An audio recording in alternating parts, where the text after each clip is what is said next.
Bueno, básicamente, para los que ven el video y no me conocen, yo soy Ezequiel, juego habitualmente en Barcelona, como ya sabrán todos, y he podido arbitrar algunos de los partidos más importantes en algunos mundiales. Así que nada, vamos a hablar un poco del arbitraje. Eh, Vamos a intentar que no sea muy teórico y vamos a ir directamente con vamos a hablar de algunas situaciones o ejemplos de faltas y luego algunos consejos en base a mi experiencia y qué es lo más importante para que el juego salga bien. Entonces, básicamente, hay dos principios fundamentales, que es proteger a los jugadores, con lo cual cualquier cosa que sea peligroso, un mal gesto, un tiro, no sé, una patada con el talón, una obstrucción contra la pared, cualquier cosa que sea peligrosa va a tener prioridad ante cualquier otro tipo de jugada, ¿sí? Entonces, básicamente, en inglés lo que se dice safety first, eh, lo que siempre vamos a tener en cuenta es cómo proteger a los jugadores. ¿Ok? El siguiente principio fundamental tiene que ser el jugar el mayor tiempo posible. Es decir, si vemos que hay demasiadas paradas de juego por faltas o lo que sea, bueno, tenemos las penalizaciones que pueden ir escalando o podemos intentar transmitir un poco más de calma a los jugadores o podemos aplicar un poco la ventaja, ¿no? De manera que se pueda jugar más, porque al final un partido que prácticamente no se puede jugar termina frustrando a todos y cuando hay mucha frustración se hace más difícil arbitrar. Entonces, a proteger los jugadores y jugar el máximo tiempo posible. Bueno, esto es básicamente material teórico, que lo vamos a saltar, pero lo vamos a mencionar así como rápido. El terreno del juego habría que más o menos sabérselo.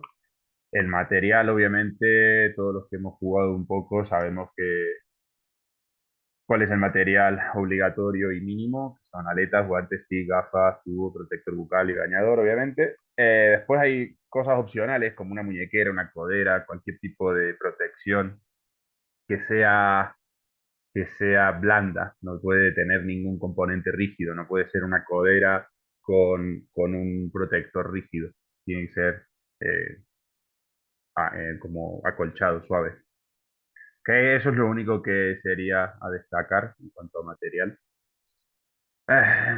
Tamaño del disco, tamaño del stick, esto lo vamos a saltar. Entonces, vamos a ir repasando una por una las faltas. Yo voy a tomar un poco más de espacio. Voy a intentar ir haciendo las faltas. Tenemos algo en el chat, un mensaje. A Saúl diciendo hola. Hola, Saúlito. Bueno, entonces, básicamente, cuando estamos listos, y el estar listo significa que estamos nosotros preparados, pero también el campo. Es decir, el disco está en el medio, las barreras están bien, no hay nada roto, las porterías están en su lugar. Entonces, cuando todo eso ocurre, simplemente levantamos la mano indicándole al árbitro de fuera que nosotros estamos listos, ¿ok? Y que el campo está listo. Entonces, para parar el juego, básicamente es un movimiento extenso, o sea, extendiendo el brazo, pero lento. No hace falta transmitir pánico, o sea, no hace falta ponerse así hasta que llamen, no hace falta hacer así con la mano, o sea, simplemente es un gesto lento, continuado, hasta que paren el juego con la bocina o, o hasta que alguno de los otros árbitros detenga el disco, porque a veces los jugadores no escuchan si el sistema de audio no funciona muy bien, ¿vale? Entonces, esa es la seña para parar el juego en cualquier momento. Después la seña de tiempo, básicamente cuando termina la primera parte y cuando termina la segunda parte, es una T. Acá lo único que yo aclararía es que cuando se cambia de campo, este gesto no existe. O sea, este gesto, no sé, se lo inventó algún árbitro para que sea más, para que se entienda más a los jugadores. Pero estrictamente en un partido internacional no existe. Con lo cual, preferible no hacerlo. Los jugadores ya saben que si juegan dos partes y una se terminó el tiempo, pues tienen que cambiar de lado. O sea, no es tarea del árbitro recordar eso. ¿Vale? Entonces, cuando tenemos un disco que ha habido una falta doble, o sea, ha habido, por ejemplo, una falta y una respuesta dentro de lo que cabe de la misma magnitud, se suele pitar entre dos, o equal pack, básicamente así, se marca la línea y estamos listos. O por ejemplo, cuando se va fuera y no sabemos quién la tiró fuera, o por ejemplo, cuando hay un error en el sonido o un error de un árbitro y para el juego y no ha habido ninguna falta, se reanuda el juego con un equal pack también, con un entre dos. ¿Vale? Básicamente es cualquier cosa que no tenga la culpa los jugadores o que tengan la culpa por igual. Entonces ninguno de los dos se merece tener la ventaja de sacar un disco a favor, un advantage pack. ¿Ok? Entonces, cuando hay una falta, hay tres tareas, ¿sí? Y si contamos que hay tres árbitros, las tres tareas son: el que ve la falta, señaliza la falta al árbitro principal, ¿sí? El segundo árbitro que esté cerca del disco coloca el disco en la posición que el que está haciendo la seña le indique, ¿sí? Y el otro, el tercer árbitro, tiene que hacer espejo con la persona que está deteniendo el juego para colocar la barrera, ¿sí? Entonces, son las tres tareas que hay que hacer y la forma más rápida de hacerla es, mientras cobro la falta, me voy posicionando, ¿sí? Y entonces el otro jugador ya puede empezar a hacer espejo y entonces nos posicionamos los dos a la vez. Y el que deja el disco va a ir atrás del equipo que saca el advantage pack, ¿ok? Entonces, eh, o sea, esas son las tres tareas y esa es la forma más rápida de reanudar el juego, ¿sí? Entonces, uno para la falta, el otro coloca la barrera y el que paró la falta de mientras le indica al tercer jugador dónde va el disco, ¿ok? Entonces, nada, la seña no suele ser así con dos manos. Hay dos cosas que indicar. Uno es la línea y la otra es la dirección. Entonces, básicamente nos vamos a colocar primero nosotros y vamos a desplazar la línea de jugadores con la otra mano, ¿sí? Entonces, si hacemos así, no queda claro dónde está la línea, eh, cosas, señas raras. ¿Ok? Siguiente es el tiempo de expulsión. Básicamente primero se señala al jugador, se le indica el tiempo y después con la otra mano se señala el lugar de penalización, que generalmente es donde está el árbitro principal. Eh, es muy común, por ejemplo, señalar así con los minutos, dos fuera. Eso es una señal rara, lo que se mantiene siempre arriba es el número, el tiempo de penalización, puede ser 1, 2 o 5 minutos. Entonces mantenemos el tiempo bien arriba, que lo vea el jugador, que lo vea el árbitro, que lo vea bien claro todo el mundo. Y entonces señalamos el jugador que tiene que ir a la zona de penalización. Esas son las expulsiones más comunes. Después está la otra, la que es la expulsión permanente o total dismissal, que lo mismo, se señala la dirección a donde tiene que ir y bueno, se mueve el brazo pues, de la manera que mueve el muñequito este en el dibujo, ¿no? O sea que es así horizontal. eh, Luego tenemos el gol, ¿vale? El gol es básicamente se para el juego, se confirma con los otros árbitros y la confirmación tiene que ser, hay que tomarse la pregunta como yo he visto el gol, ¿has visto algo que lo anule? Entonces, aquí lo más común que habría que comentar es que un árbitro no puede hacer este gesto, ¿sí? Este gesto transmite mucha inseguridad y mucha desconfianza a los jugadores y a partir de ahí empiezan a ser como más pesados en cuanto a quejas y cosas así, ¿sí? Porque asumen que el árbitro no ve nada. Tenemos un mensaje, falta la confirmación. La confirmación.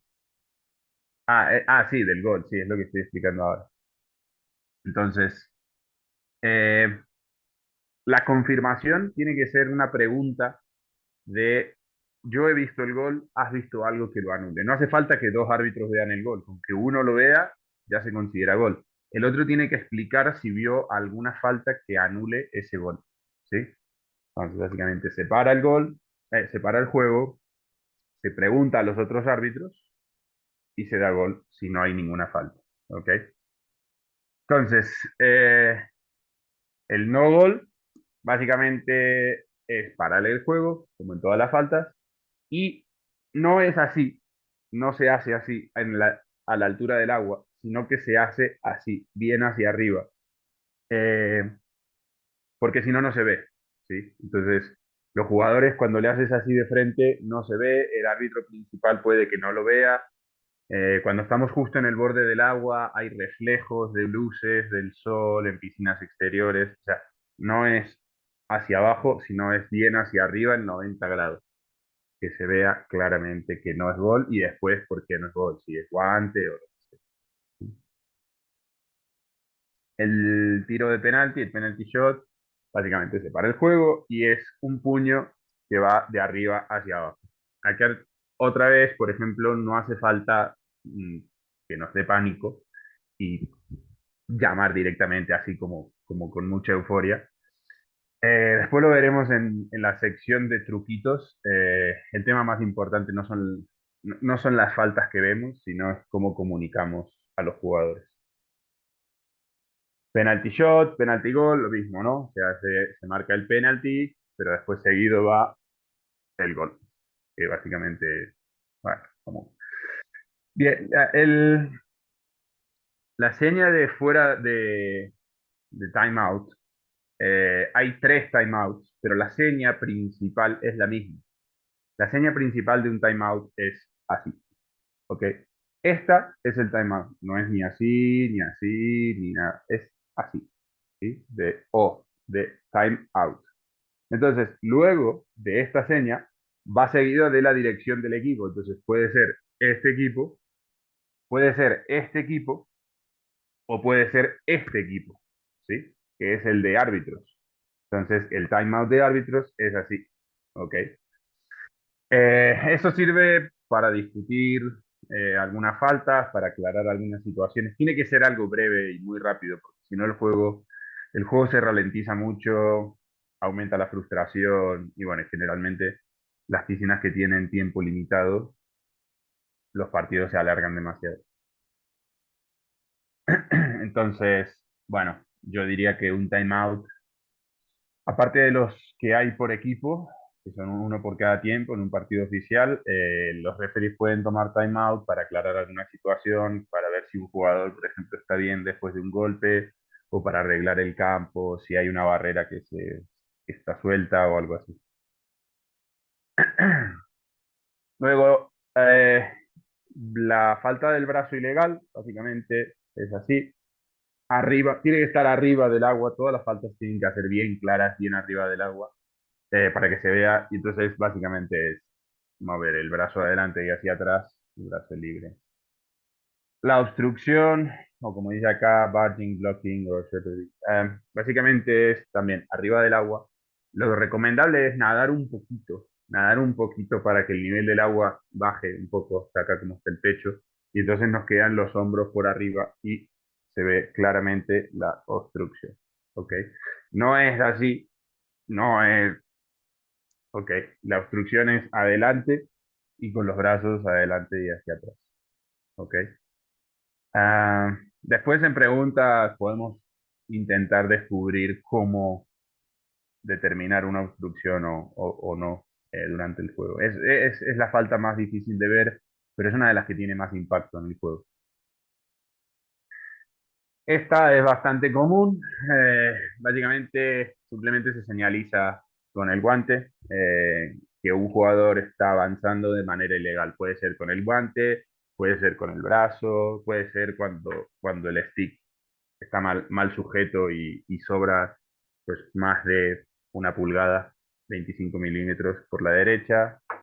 Eh, ¿Qué otra puede ser así ilegal? Bueno, levantar el disco. O sea, levantar, no, si lo levantamos a golpecitos está bien, pero si lo apoyamos en el stick y lo levantamos así, eso también es un avance ilegal del disco, con lo cual se señaliza así. ¿Ok?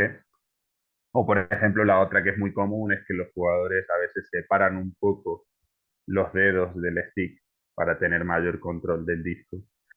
Eso, aparte de ser avance con el disco ilegalmente, illegal pushing, básicamente es antideportiva y se puede penalizar con 2 minutos. ¿Ok? Entonces, corte ilegal, este es bastante común también. Simplemente se indica con la mano que ha habido una parada ilegal. Eso puede ser cuando alguien tira y lo paramos accidentalmente con la mano, con las aletas, con cualquier cosa, pero siempre y cuando no haya sido un tiro peligroso. ¿Ok? Esta no se ve muy clara en el dibujo, pero básicamente el golpe de stick se señaliza con un brazo y con la otra mano como golpeando sobre la mano. ¿Sí? Se puede ver así de lado o así de frente.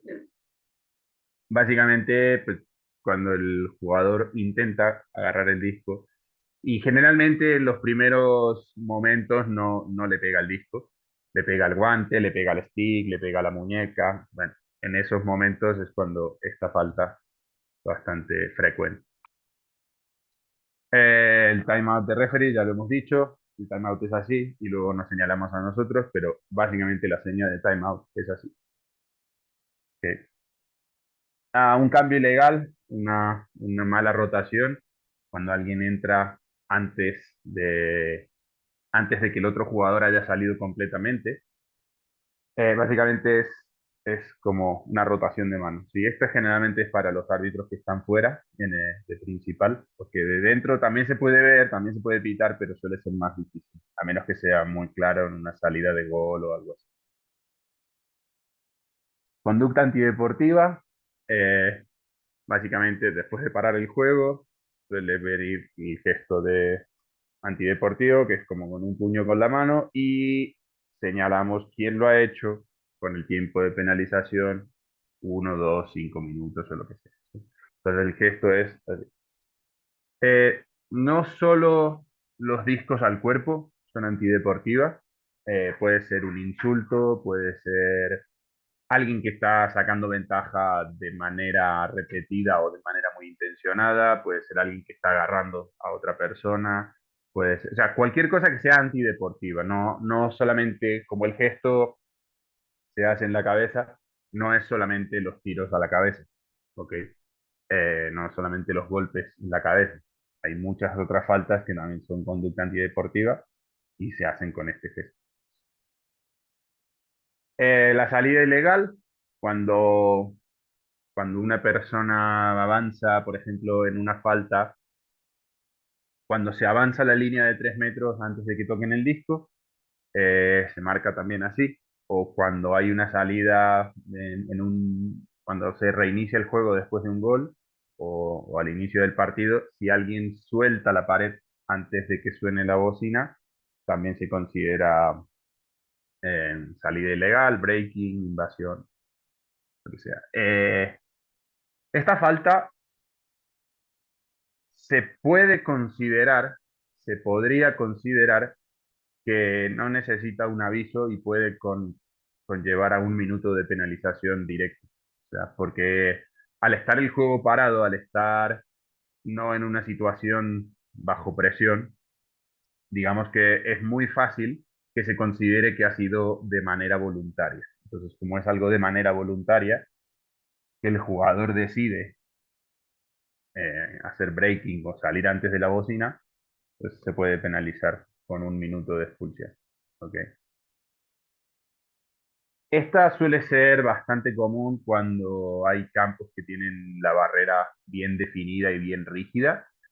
Básicamente es agarrar la barrera para tomar ventaja, ¿no? Entonces, si estamos jugando en la pared y alguien agarra de la barrera y empuja, el gesto que se hace básicamente es así. Es parecido al de brazo ilegal, pero es más como con la muñeca indicando que ha agarrado algo, ¿no? Con la mano. Así. Esta no es muy frecuente, pero yo creo que es porque no todas las piscinas tienen barreras como para sujetarse. Pero cuando hay barreras, siempre hay alguien que se termina agarrando así. O también en la portería. En, en el arco hay gente que se agarra para aguantarse abajo así en apnea. Y cuando vienen con el disco, el oponente no se sueltan de la portería. Entonces, si no sueltan la portería, es falta. Santi está levantando la mano. Santi. Sí, tengo una pregunta. También aprovecharse, digamos, del impulso de la pared para sacar ventaja con las aletas o con la mano, también se puede pitar de esa forma.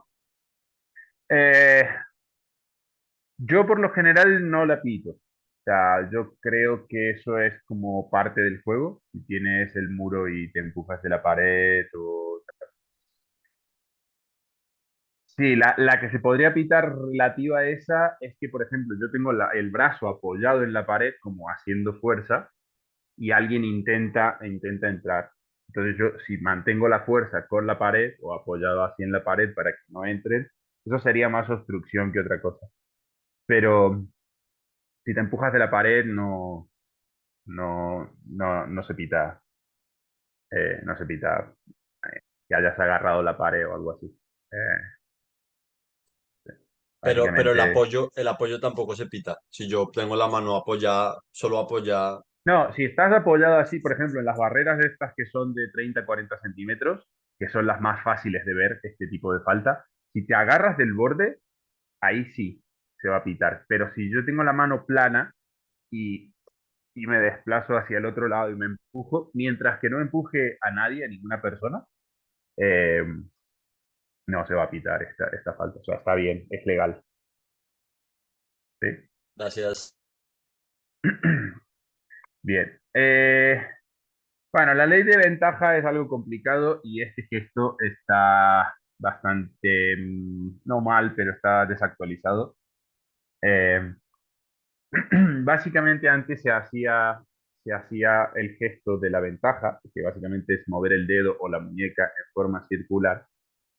Se hacía debajo del agua para indicarle a los jugadores, he visto la falta, pero sigue jugando.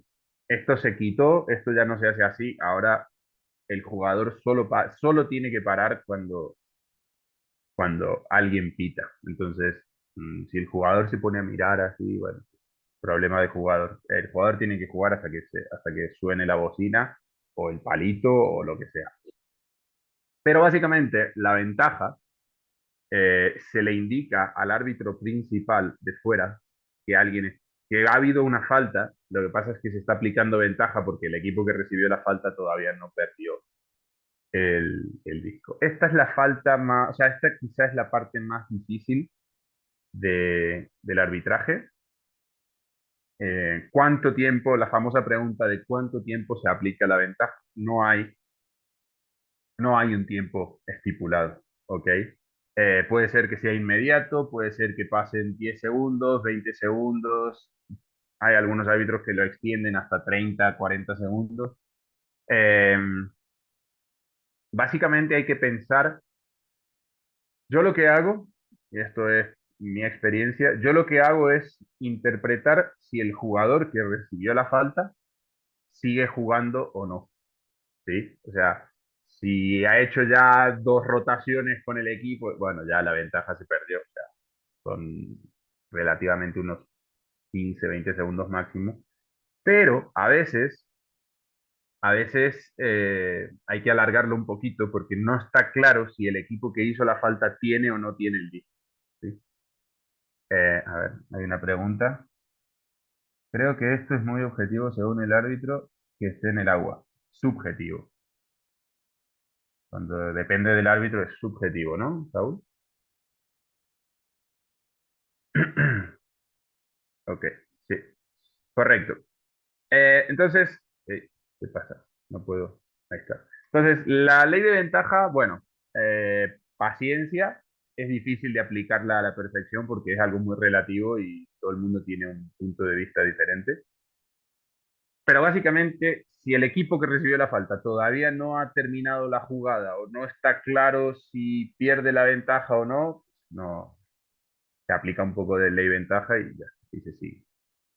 Entonces, después cuando hay un tiro fuera, el tiro, cuando se va afuera, es del último que tocó el disco. Es decir, si yo estoy en la barrera y alguien tira y yo golpeo el disco y se va afuera, es fuera mío, no fuera del que tira. ¿Ok?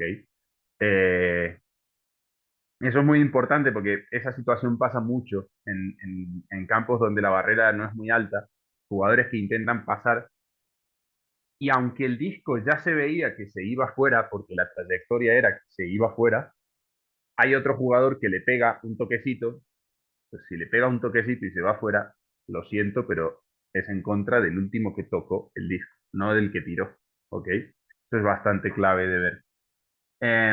Y también puede ser penalizada con un minuto de expulsión cuando, por ejemplo, un equipo se está defendiendo y nada directamente hacia la pared, hacia la barrera, y sabiendo que no tiene ninguna opción de pase, sabiendo que no tiene ningún compañero, lo tira por encima de la barrera. O sea, eso es claramente es un minuto de expulsión.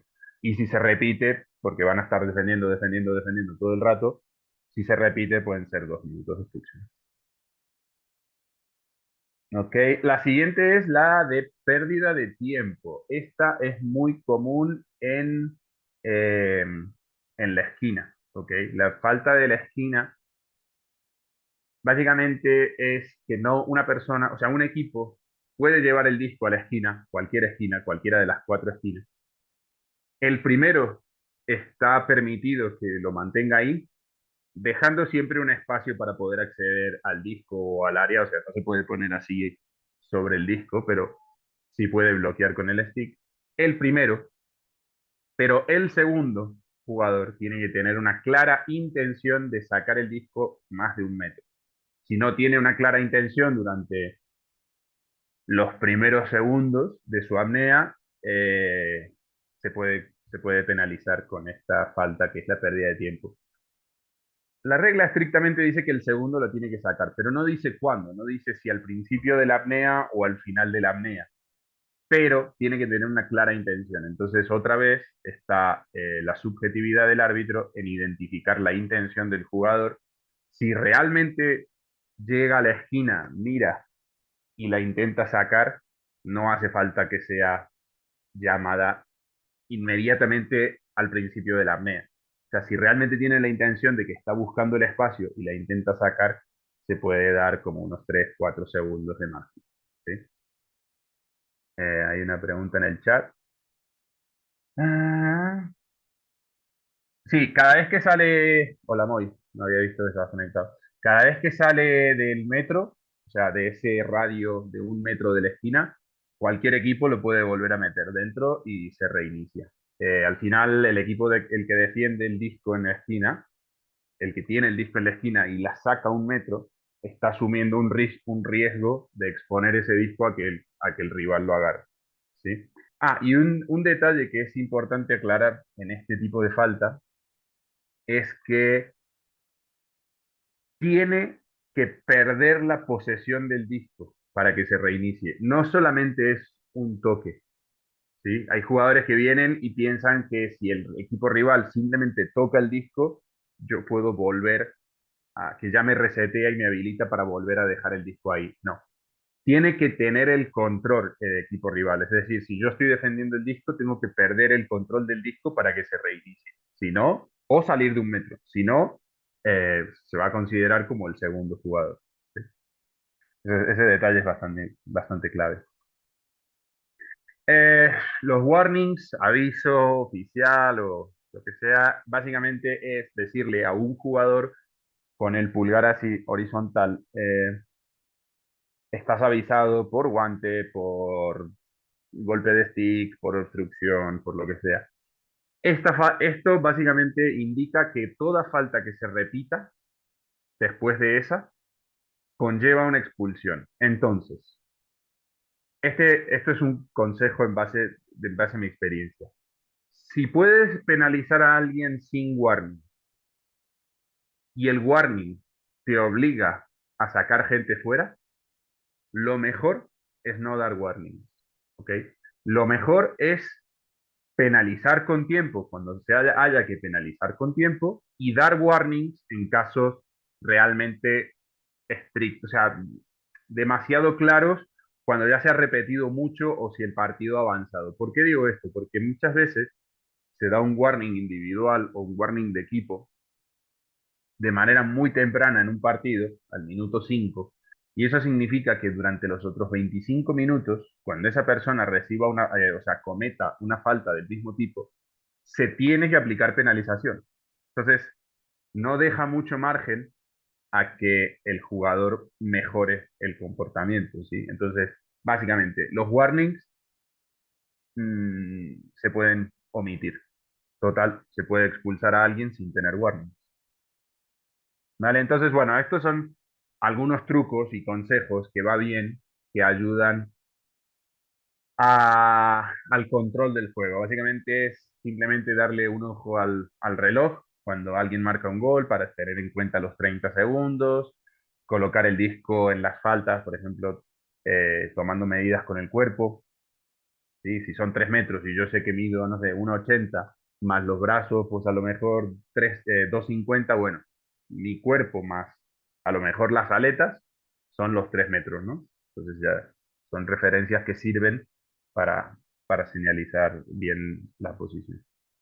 Señalizar bien la detención del fuego con claridad y con calma. Esto es lo que comentábamos antes, porque esto transmite mucho a los jugadores. Es impresionante, o sea, cómo les afecta durante el juego cuando un referee transmite otra cosa que no sea calma. Puede ser arrogancia, puede ser estrés, puede ser nervios, puede ser inseguridad, puede ser un montón de cosas, pero si no transmite calma, es cuando el juego se pone tenso. La ley de la ventaja se puede usar para pensar cómo fue la jugada. O sea, ok, yo vi un guante, doy ventaja. Ah, no, el guante fue de los que no tienen el disco. Bueno, entonces aplicamos ventaja, no se llevaron el disco, listo. Bajo la ley de ventaja y listo. O al revés. Ha habido un guante, pum, ventaja. Ah, pero ha sido un guante del que tiene el disco. Listo, para el juego. Ya. ¿Ok? Entonces se puede usar como por un segundo o 2 segundos a pensar, a analizar, a repetir la jugada en la cabeza para identificar quién ha sido, cómo ha sido, cuál es la intención. Después, intentar identificar los jugadores en la falta y en los goles. Eso es muy importante porque te ayuda a saber si es una persona que está repitiendo mucho las faltas o es una persona que ha repetido muchos goles, por ejemplo. Eh, Eso ayuda mucho para las indicaciones al árbitro principal. ¿Sí? Ah, bueno, esto es un consejo de la obstrucción, básicamente. En un autopase, se considera obstrucción si la defensa se mueve bloqueando al atacante. Es decir, si alguien hace un autopase hacia atrás mío y yo primero me desplazo y después voy a buscar el disco, eso es obstrucción. Pero si ruedo sobre mi cuerpo, sobre mi eje, y voy directamente a buscar el disco, pues no se va a considerar obstrucción. ¿Sí? Y bueno, el tiempo muerto de árbitro sirve para solucionar todo aquello que no tenga la culpa un jugador. Si se rompió el campo, la barrera, o si los árbitros no entendieron algo, o cosas así. ¿Sí? Creo que hay más. Bueno, la de breaking, perdón, la de sustitución ilegal, un error muy común es que los jugadores metan la cabeza abajo del agua. Entonces, el árbitro principal tiene que estar ahí. Primero, saber cuántos cambios tienen y después ver que no sumerjan la cabeza en el agua. Luego, una conducta antideportiva, que es lo que hemos comentado antes, puede ser cualquier cosa, no solo un tiro a la cabeza, puede ser tiros fuera, puede ser utilizar el pulgar, por ejemplo, para controlar el disco, puede ser agarrones, empujones, peleas, insultos, cualquier cosa que se pueda considerar antideportiva.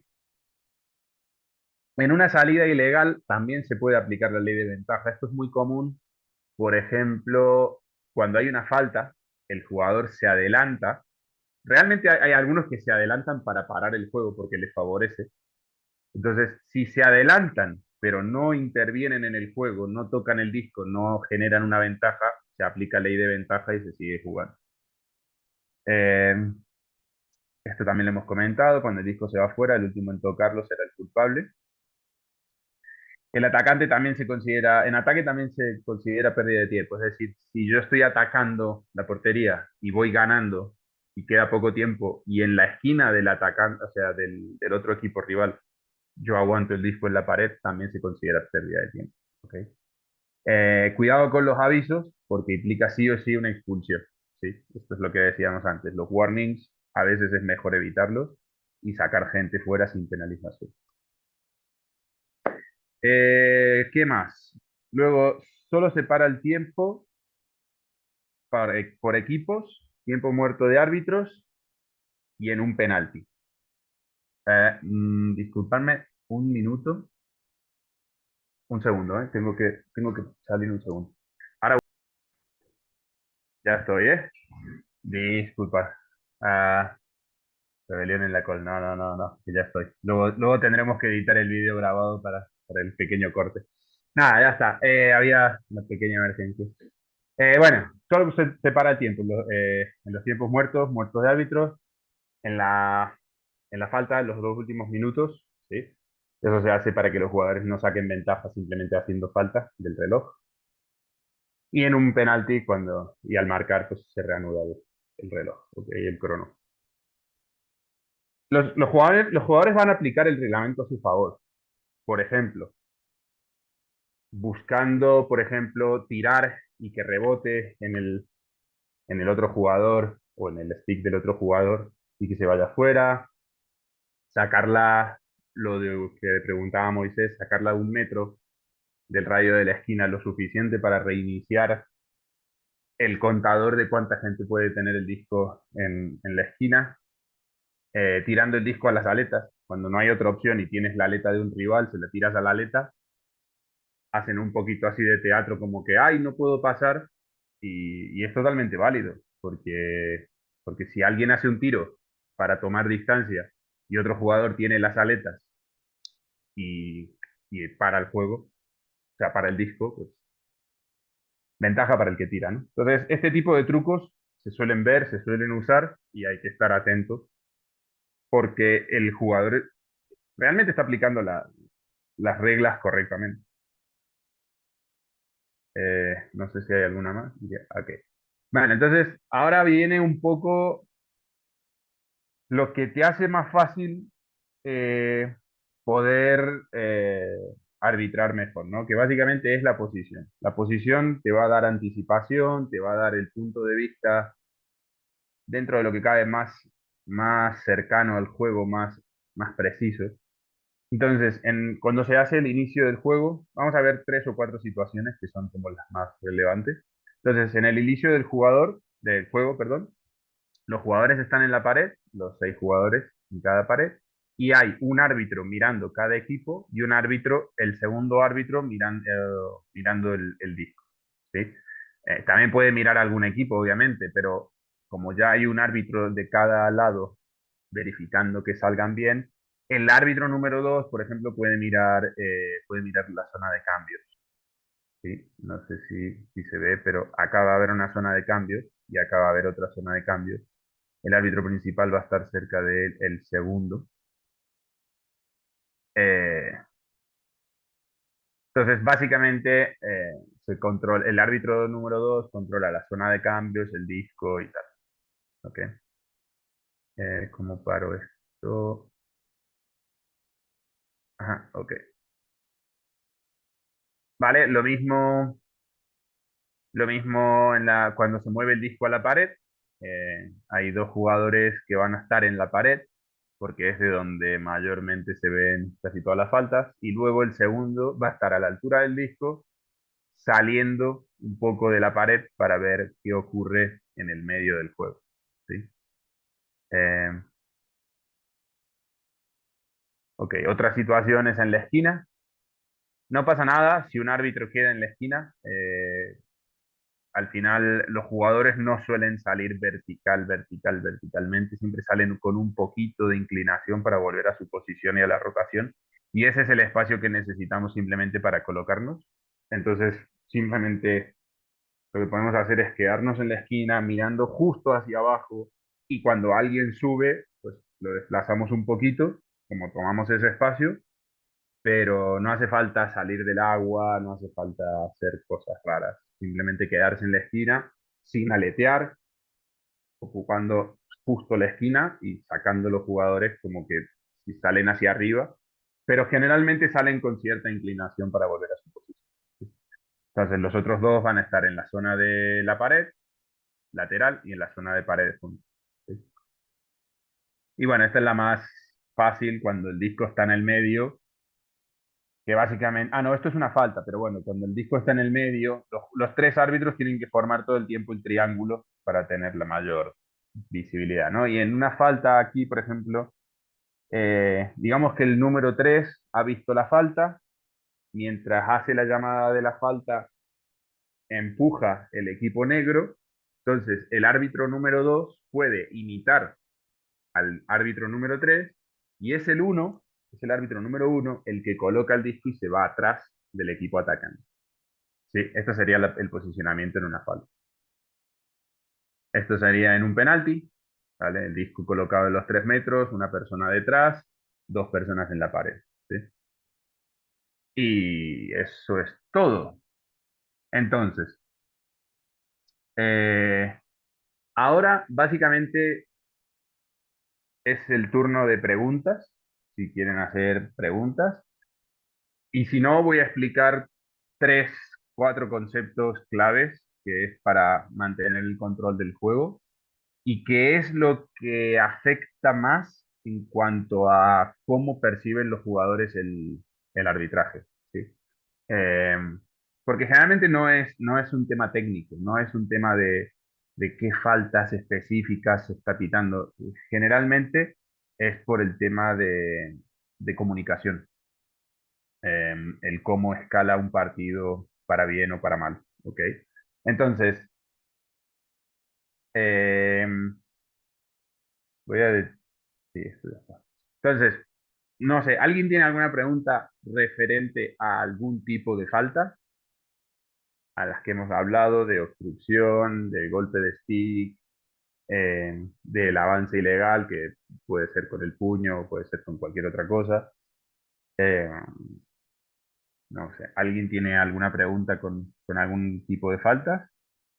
¿No? Bueno, vamos a continuar. Entonces, ¿cuáles serían mis consejos que yo le daría a una persona, o bien que está empezando o que va a pitar algún partido de alto nivel?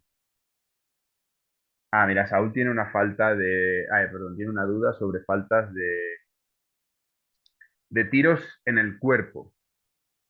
¿Cómo pitaría la falta de tiro peligroso? Primero, para identificar si es peligroso o para identificar la intención del jugador que tira. Yo, por ejemplo, lo que hago es ver si había una opción de pase. ¿Sí? Si no hay una opción de pase, sí está bien, puede haber una opción de hacer autopase, por ejemplo, de hacer un tiro y seguir. eh, pero si no hay una opción de pase, tiene más chances de ser un tiro peligroso. ¿Por qué? Porque muchas veces es un tiro a la desesperada, de tengo que sacar el disco de esta zona y sin mirar tiro. Eh, También referente al disco en la cara, sí. Básicamente es eso, o sea, es primero identificar la intención del jugador que tira. Entonces, si no tiene una opción de pase o claramente está mirando al defensor y le tira directamente a la cara, a las aletas, no a las aletas, perdón, a los tobillos, a la rodilla, a la cadera, al pecho. O sea, son lugares que son bastante peligrosos, bastante críticos. En realidad, cualquier parte del cuerpo se considera peligroso, no solo la cabeza, porque todos sabemos que un tiro a la rodilla, por ejemplo, te puede dejar fuera. Entonces, por ejemplo, lo de cuando el disco está subiendo y cuando el disco está bajando, eso no está en el reglamento, eso es una guía, ¿sí? Que se utiliza más o menos como estándar para identificar si un tiro era peligroso o no. Entonces, si el tiro está subiendo y está yendo con mayor fuerza, se puede considerar peligroso. Eh, pero también se puede considerar peligroso un disco que esté bajando. Un disco que esté bajando y es un tiro, por ejemplo, en el área de 3 metros, que sabemos que están todos con la cabeza mirando y hay un tiro como de 2 metros y el disco está bajando, también puede ser considerado peligroso. bueno, es responsabilidad del jugador elegir la opción más segura para hacer un tiro o para hacer un pase. ¿Sí? Entonces, claramente ver la intención y ver si realmente la persona tenía alguna opción para evitar esa falta, tanto el atacante como el defensor. ¿Sí? Ahora vamos a ver más comentarios. Creo que faltaría definir esto porque es subjetivo de cada árbitro, persona que esté mirando los juegos y definir disco es falta. Correcto. Como todo, casi todas las faltas son subjetivas al árbitro. Entonces, la obstrucción también es subjetiva, la ventaja es subjetiva, si se lleva, si se lleva el disco con el guante también es subjetivo. ¿Sí? Entonces, sí, eh, se podría cambiar la regla, se podría cambiar cómo está escrito, se podría intentar definir un poco mejor. eh, para eso hay un proceso, se puede hacer. Eh, Estamos todos abiertos a las propuestas de reglas y al cambio de reglamento, así que si alguien quiere proponer reglas y cambiarlas. Santi está levantando la mano, voy a leer primero un comentario que dejó Víctor, Víctor Nieto, y después vamos con Santi. En el Mundial vimos a un equipo sacar las faltas poniendo el cuerpo del jugador entre el disco y la visión de la línea de defensor. Esto hace cometer al equipo defensor infracción por adelantarse, puesto que no toca el disco. Ok. Si yo voy a comentar algo de esto, ¿cuál es tu opinión? Bueno, básicamente es muy buena esta, Víctor, porque digamos que están haciendo falta, pero no, nadie está, o sea, pero no están tomando la ventaja de esto. Es decir, eh, como sé qué falta es, porque de hecho creo que era el equipo de Colombia que se ponían delante, pero nadaban sin tener el disco. Eh, Primero hay que buscar hay que buscar un punto de visión con el disco. O sea, si se te pone alguien tapando la visión, eh, eso se puede. Pero por el otro lado, el equipo que defiende, si ve que se mueve el disco y hay alguien en el medio y nadas hacia el disco, es falta del que se queda.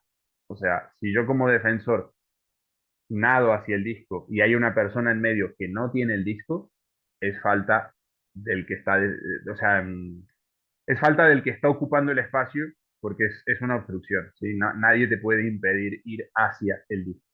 Otra cosa es que si nadamos hacia otra dirección, no va a ser obstrucción, pero si nadamos hacia el disco y la persona que no tiene el disco está delante tuyo, es falta de esa persona. Entonces también es parte del equipo que defiende la falta provocar un poco esa obstrucción por parte del otro jugador. Es decir, mostrarle al árbitro, hey, yo quiero ir hacia el disco, pero hay alguien que no tiene el disco que me está bloqueando. Entonces sería obstrucción y se recupera la ventaja del disco, ¿no? El tema de la visibilidad, bueno, ahí hay 3 metros que tiene el equipo que saca la falta para posicionar jugadores. Si alguno te tapa la visión, tendrás que moverte para encontrar un ángulo de visión con el disco.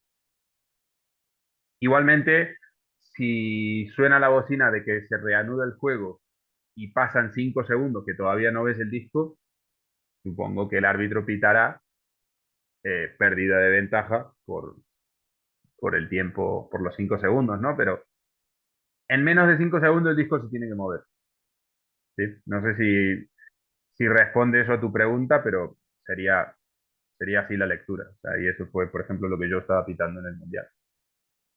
Santi, ¿tenías la mano levantada? Sí, yo quiero saber si los tiempos de expulsión también dependen del criterio del referee o hay algo establecido.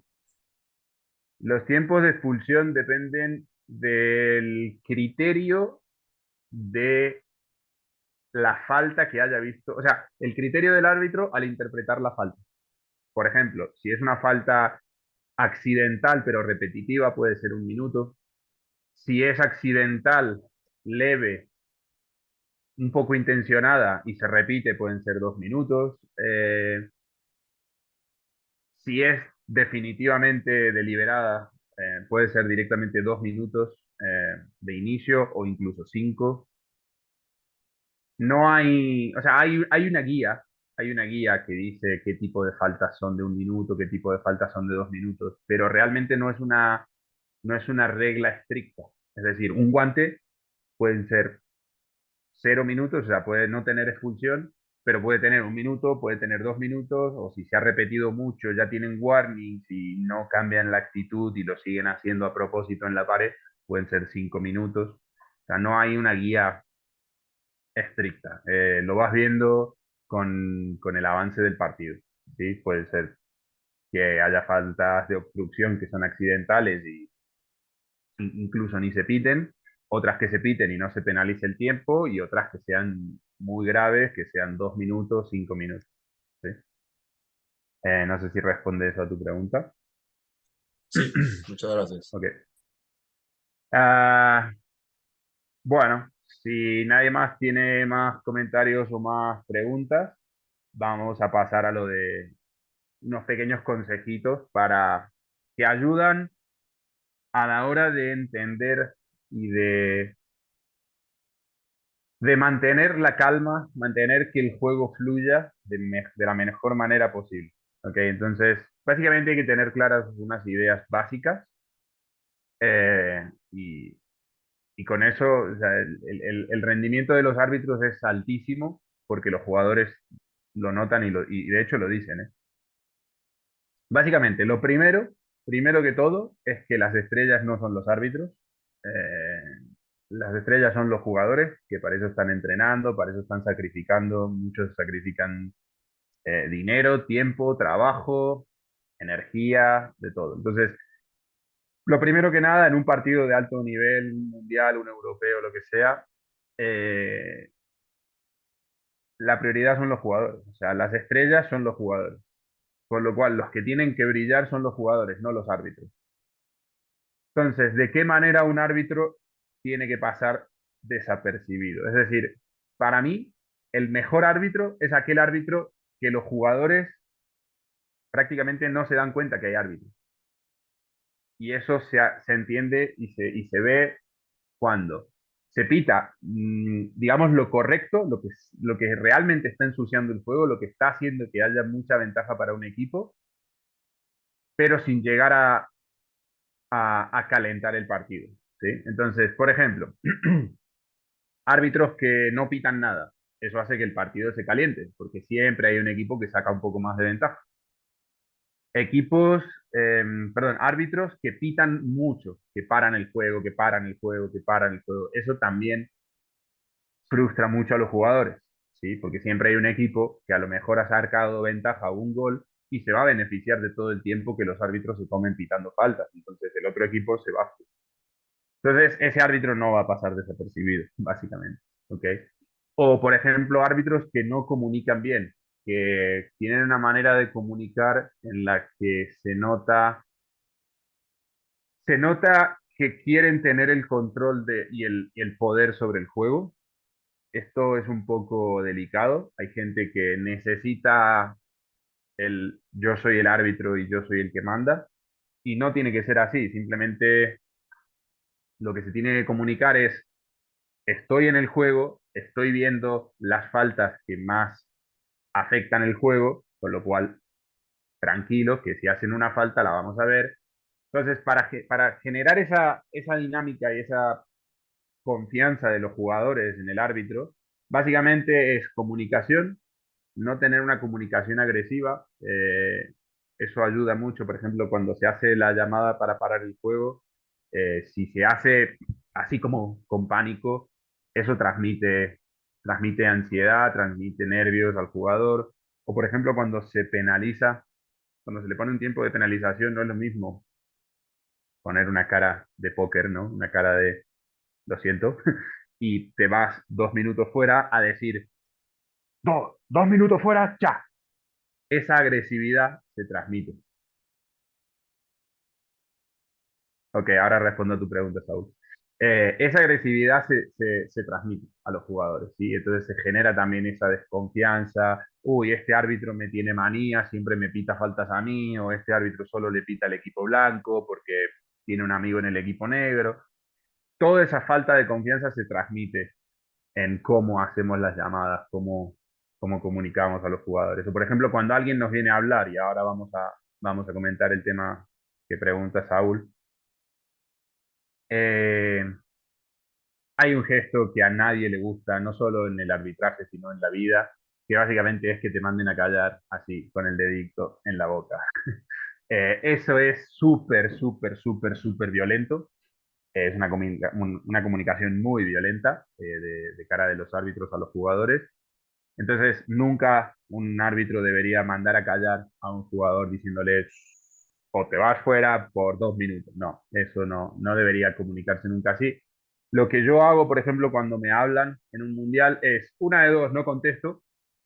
Si yo, por ejemplo, estoy en la barrera de los 3 metros y alguien se me pone a hablar acá, yo levanto la mano, miro para el disco, miro a los jugadores, sigo con mi vida y no pasa absolutamente nada.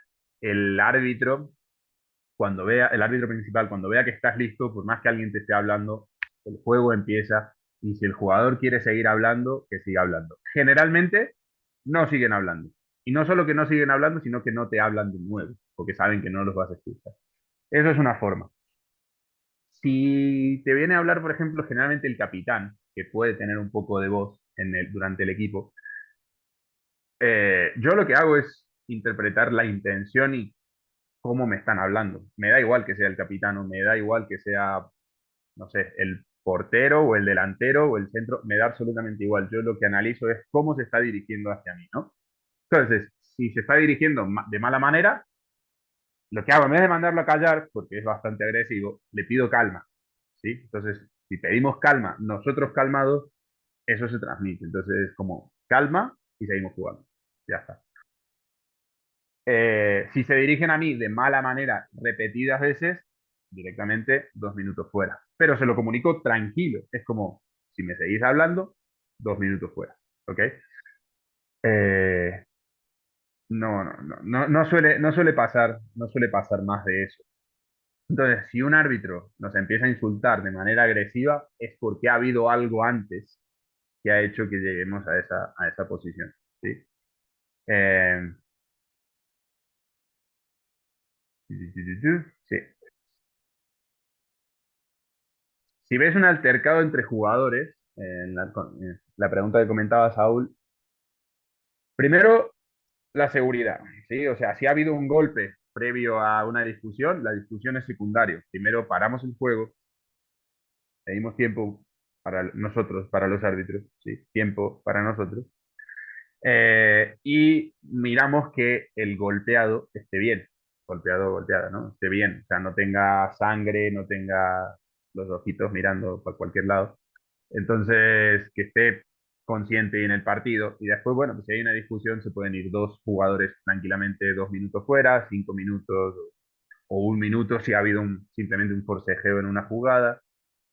Depende de lo que se vea, ¿no? Como altercado. Santi, ¿tienes otra pregunta? Sí, em, digamos que cuando un árbitro, o sea, yo tengo entendido que en los mundiales o en los torneos de alto nivel, los árbitros son por estrellas, ¿es correcto? Sí, es solamente el nivel internacional Ok. para mundiales y eso. Cuando algún referee que no tiene, digamos, tanta experiencia toma una decisión que no es tan acertada y hay un referee que se está dando cuenta que la decisión no es tan correcta, el otro referee puede intervenir en la decisión que acaba de tomar el otro árbitro. El tema es, cuando estás en el agua, en teoría no importa los rangos, ¿eh? No, o sea, da igual uno que tenga una estrella que otro que tenga tres. Todos se consideran por igual. Entonces, lo que se tiene que hacer ahí en esa situación es el que vio la falta explica su punto de vista, lo que vio, lo que entendió, cómo analizó el juego, cómo repitió la jugada en su cabeza. O sea, esa persona gracias, Saulito, que vaya bien, gracias por la ayuda. Tiene que mostrar, ¿no? Ese árbitro que ha llamado, que ha hecho la llamada de la falta, tiene que explicar su punto de vista y la falta que le parezca, o sea, y aplicar la penalización que le corresponda y que le parezca desde su punto de vista. Puede haber otro árbitro con más experiencia que intente hacer preguntas para identificar si realmente lo que vio es correcto o es preciso, ¿no? O sea, Si yo, por ejemplo, veo que alguien le tira un disco a la cara y el otro está pitando que la paró con la mano, yo lo que haría sería preguntarle, ¿pero lo viste que le fue directo a la cara o le fue a la mano o había una intención de pase detrás? O intentaría como sacar un poco más de información, eh, pero en definitiva el que tiene la última palabra es el principal. Es decir, se han dado situaciones en que un árbitro tiene un punto de vista, el otro árbitro tiene otro punto de vista, ahí no hay discusión. Ahí le explican los dos puntos de vista al árbitro principal y, y el principal decide. Al final es el que tiene la última responsabilidad. Nos guste o no, haya uno de 3 estrellas en el agua o una estrella fuera, da igual. Generalmente más o menos se respeta porque se nota y se sabe quién tiene más experiencia, pero puede pasar que dos árbitros de 3 estrellas hayan visto algo diferente y el que esté fuera de principal sea de una estrella y tenga que tomar la decisión. Eh, con lo cual los rangos en el agua no importan, ¿sí? Importa más el rol y el punto de vista. Y que al final, la gran mayoría de veces, los árbitros se ponen de acuerdo, porque más o menos se ve lo mismo, pero de diferente ángulo. Eh, pero bueno, sí, básicamente responde eso. No tiene nada que ver los rangos y el que tiene la última palabra es el principal. Ok, pero entonces Eh, el orden de los factores sería que si yo veo algo que no estoy de acuerdo con el otro referee, llamo a tiempo de jueces. lo que pasa es que ahí depende, ¿no? Porque si, por ejemplo, nosotros dos estamos en el agua, ¿no? Y Santi levanta la mano y empieza a dar ventaja, y yo después paro el juego, ahí no hay que ponerse de acuerdo. ¿Sí? El principal va a señalar a Santi porque Santi tenía la mano levantada primero. Entonces ha habido una falta antes que la que yo vi. Después, bueno, si es algo muy dramático, sí se puede pedir tiempo de árbitros, pero por lo general no vamos a pedir tiempo de árbitros cada vez que alguien llame algo diferente. Eh, sí, por ejemplo, algo que pueda ser muy dramático, ¿no? Un tiro peligroso en el área de 3 metros. Puede ser un penalti, puede ser un penalti gol o puede ser una ventaja para el equipo que defiende. Entonces, y eso afecta mucho al juego. Entonces, en ese sentido, pues a lo mejor sí habría que pedir un tiempo muerto y ver que, cuál es el punto de vista que se ajusta mejor a la realidad. ¿Sí? No sé si eso ayuda a la respuesta. Sí, sí, sí, sí, gracias a eso. Es Ok. un poquito complicado, Sí, pero sí. es confuso y es complicado, pero básicamente eso es experiencia y te tiene que pasar una o dos veces para saber exactamente cuándo decir, ah, bueno, esta es una jugada para pedir tiempo muerto porque yo estoy en desacuerdo con lo que con lo que el otro árbitro está pitando.